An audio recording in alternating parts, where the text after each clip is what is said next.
கேக்குறேன், ஏன் கருணாநிதியோட தானே இருந்த உனக்கு ஏன் கருணாநிதி திடீர்னு பிடிக்காம போயிருச்சு? எனக்கு ஒன்றும் தனிப்பட்ட காரணம் இல்லை. எங்க அண்ணனை என் தலைவனை கருணாநிதிக்கு பிடிக்கல, எனக்கு அதனால கருணாநிதியை பிடிக்கல. கடைசி வரை தமிழன் என்று பேசி நம்மளை இன்னைக்கு பேசி ஏமாத்திய தமிழின துரோகி கருணாநிதி. தமிழின துரோகி என்று ஒரு சாரார் அவர் மீது குற்றச்சாட்டுகளை முன்வைக்கின்றனர்.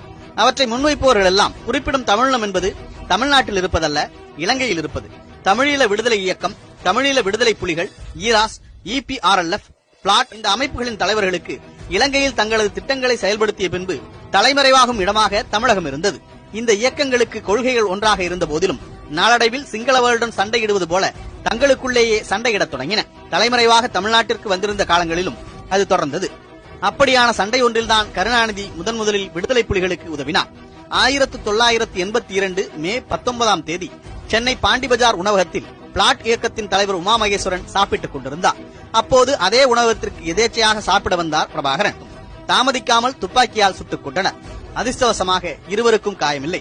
நிலைமையை உணர்ந்து இருவரும் தப்பியோட முயன்றனர். பிரபாகரனை போலீஸ் சுற்றி வளைத்து சிறையில் அடைத்தது. உமா மகேஸ்வரன் அன்றைய தினம் தப்பியிருந்தாலும் போலீசிடம் வெகு சீக்கிரமே சிக்கி சிறை சென்றார். இருவரையும் தங்களிடம் ஒப்படைக்க வேண்டும் என்று இலங்கை அரசு கேட்டுக் கொண்டது. மத்திய அரசும் சம்மதிக்க அதற்கான ஏற்பாடுகள் நடந்து கொண்டிருந்தன. இலங்கைக்கு அனுப்பப்பட்டால் பிரபாகரன் கொல்லப்படுவார் என்கிற நிலையில் பிரபாகரனின் தந்தை வேலுப்பிள்ளை வழக்கறிஞர் சந்திரகாசனிடம் உதவி கோரினார். சந்திரகாசன் கருணாநிதியை தொடர்பு கொண்டார். எதிர்க்கட்சி தலைவராக எதுவும் செய்ய முடியாத இடத்தில் இருந்த கருணாநிதி திமுக தலைவராக ஒரு காரியம் செய்தார்.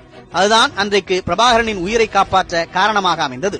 திமுகவின் நாடாளுமன்ற குழு தலைவர் முரசொலி மாறனை இதுகுறித்து கடிதம் ஒன்றை எழுதச் செய்து அதனை பிரதமர் இந்திரா காந்தி, வெளியுறவுத்துறை அமைச்சர் நரசிம்மராவ், உள்துறை அமைச்சர் ஜெயில் சிங் ஆகியோருக்கு அனுப்ப வைத்தார்.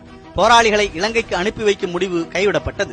இதற்கிடையே அப்போது திமுகவில் இருந்த வைகோ சிறையில் சென்று பிரபாகரனை சந்தித்தார். அவரிடம் மெரினா கடற்கரையில் ஒரு மாலை நேரத்தில் என் அருமை தலைவர் கலைஞரை 2 நிமிடம் சந்தித்து விட்டு போனேன். அது என் வாழ்க்கையில் மறக்க முடியாத நாள் என்று கூறியிருக்கிறார் பிரபாகரன்.